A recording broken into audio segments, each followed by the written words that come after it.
They couldn't expect this victory so quickly. They suspected the history would leave us sickly, but I'm too serious about my spirit and my people. These creature comforts don't tickle me. No, I don't want to binge on Netflix, because teaching children how to express themselves through poetry is how I get kicks. Nah, I don't crave these FDA potions that make us nutritional slaves from Gerber to the grave. Just give me a mango. Yep, I want land instead of rims. Yep, I want Lupitas instead of Kims. Yep, I do listen to Muhammad's. Nope, I don't want to be adopted by Phil Drummonds or Madonnas or Brads. Man, my Sankofa so swag. I literally got the future in the bag. You can call it a placenta sack. Humming Coltrane, rubbing shea butter on big bellies, man, I'm into that. No more broken home syndrome started by rapists with no regard. Thought they had made a system so hard I wouldn't even bother. But I'm an amazing husband, a spectacular father. You never seen a man so ready to go heru. No, my people are not crabs in a barrel. They're Africans in a genocide situation. And still we laugh and love and thrive. That gives me inspiration to spend perspiration on self-determination. The Ethiopians have arrived, and we claim the globe is homeland. If you dealing death to the planet, you played the wrong hand. Can't let nobody run up on mama. Come on, man. Rodney already asked, can we all get along? The news 20 years later show how you respond. Everywhere is war. So I got 100 prayer warriors focused on you right now, ready to activation vision boards and manifest victory like blah. I got comedic yogis holding warrior positions, meditators jamming your counter and tail missions. I got Reiki masters globally embedded, sending me energy and you just don't get it. I'm coming for you with empaths and dream walkers, Malcolm thinkers and king talkers, Orishas on standby, Kundalini getting stirred, ancestors on speed dial. I shade, that's my word. We going in like the movie can't end until we win. Cause we the heroes. The bar don't close till everybody get chose. Hey y'all, the next round of victories is on me. Bless. Raw Art Beat. What's good, y'all? It's your girl Mars Mercury here with Raw Art TV. I'm sitting next to a dope creative man. Oh man, I'm so excited. But I'm gonna have him introduce himself. We're gonna get to know him and see what he's about. Peace, fam. My name is Jashua Sa Ra.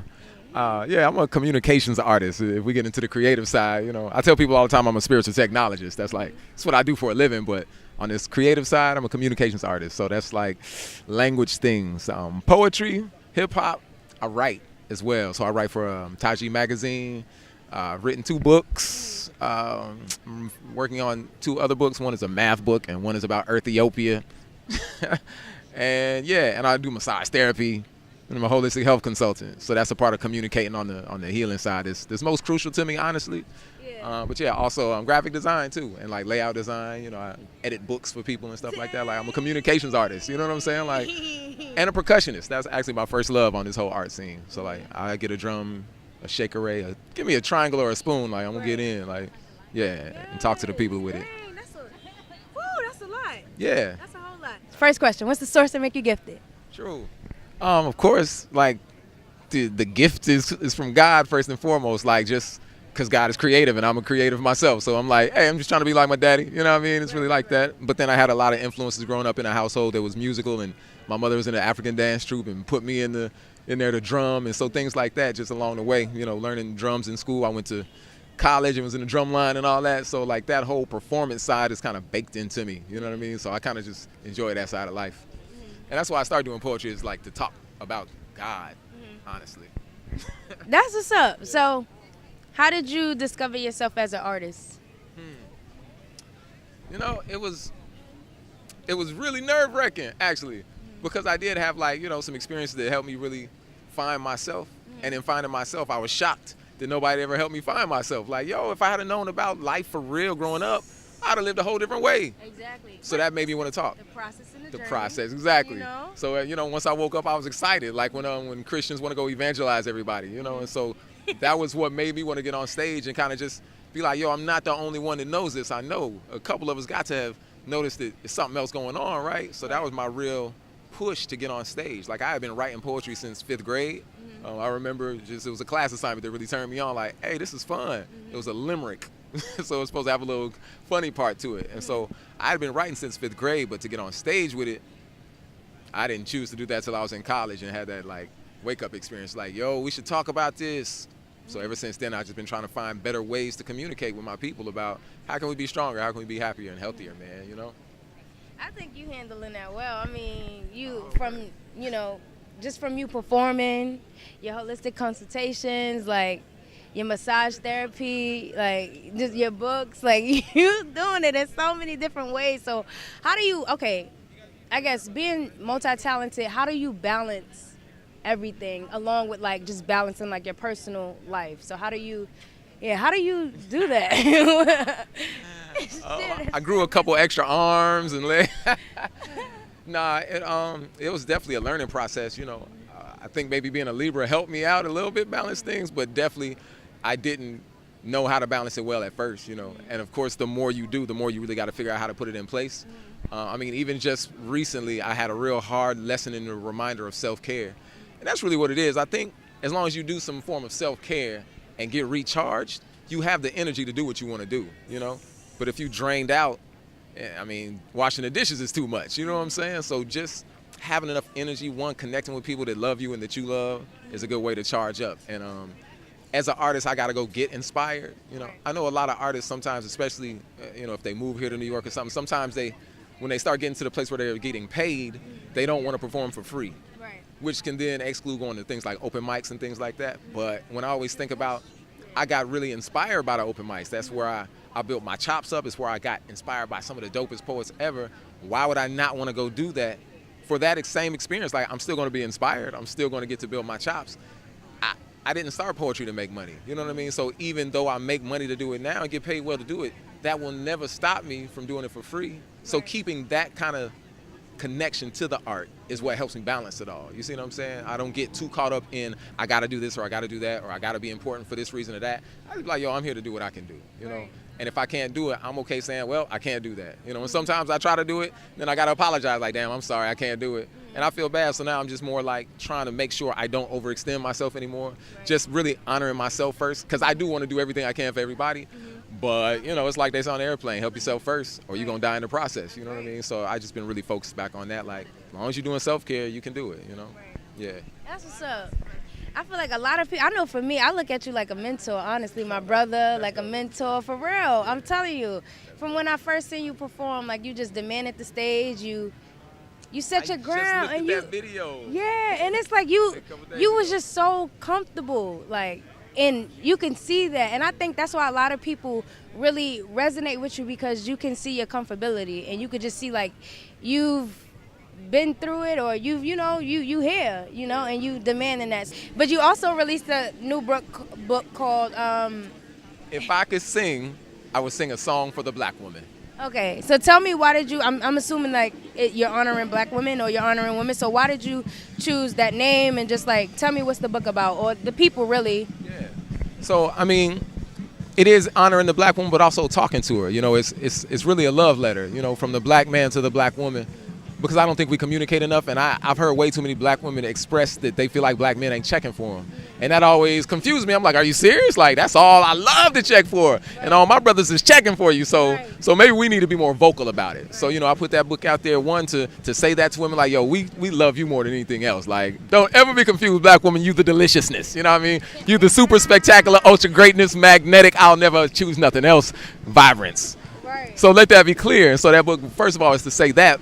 And if I could sing, I would sing like a dope song where I would get Maxwell on that ass and just hit the high notes and make all the women quiver, but I can't sing so good. But also to communicate to sisters and try to clear up some miscommunications and confusions, and also ask them like, hey, why you acting like that?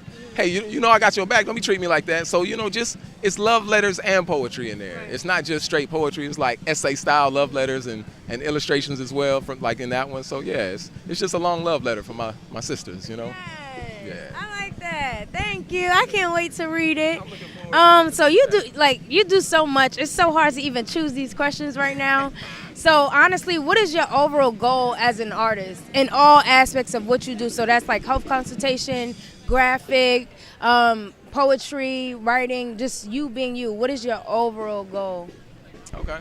The overall goal is to get people to know what Ethiopia is, because it's a lot of Ethiopians out here, and we got to find each other so we can like have our culture and our community solid. Because it's a lot of us on a real soul level, and a lot of us don't have an identification.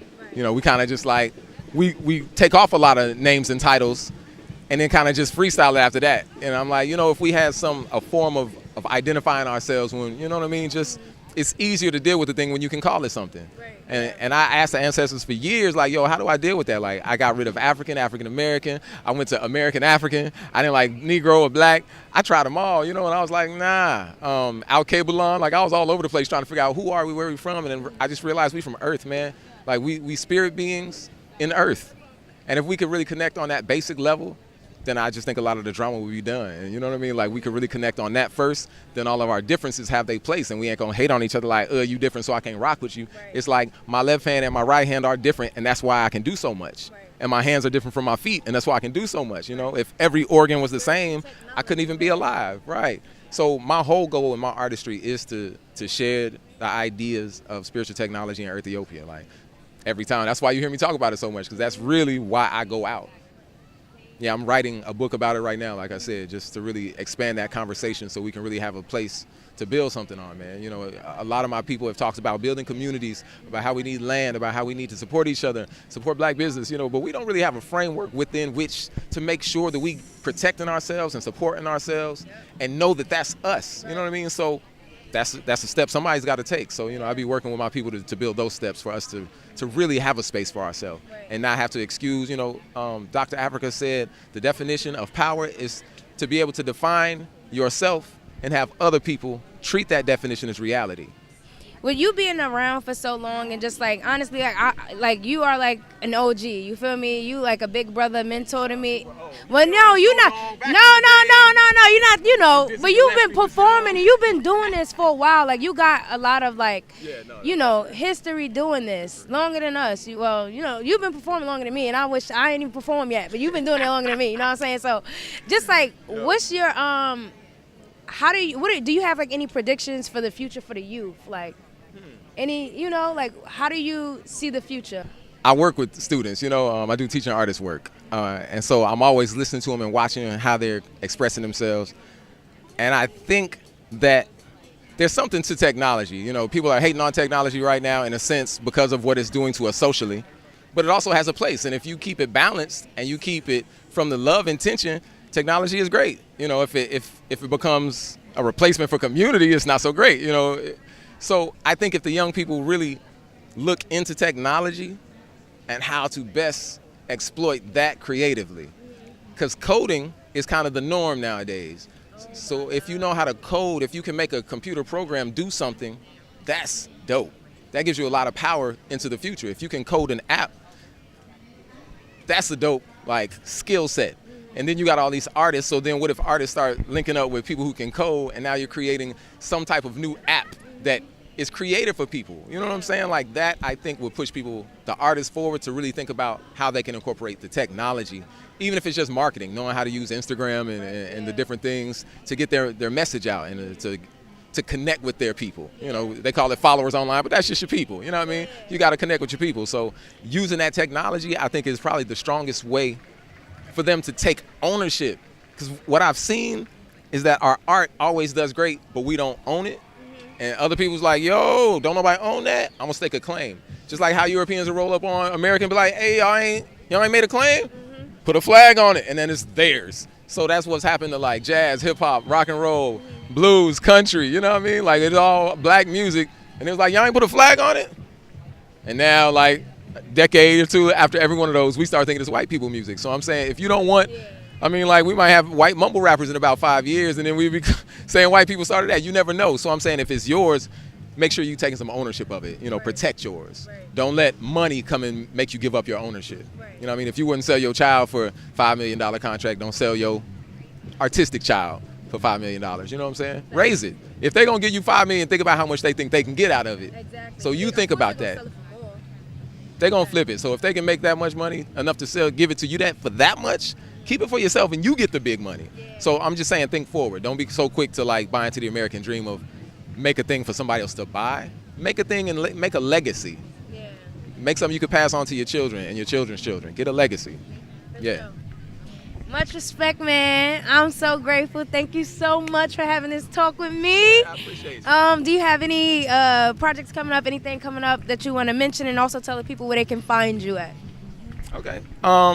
Right now, I do want you to go get Taji Magazine. You can get a subscription online or an in-print subscription. It's one of the dopest black magazines out there. If you can think Essence Magazine a while back, this is like our version of where we at in time now. It's a real beautiful, like the imagery is beautiful, the articles are really dope and fulfilling for our soul and helping us grow forward. So go to tajimag.com or find them on one of the social media sites.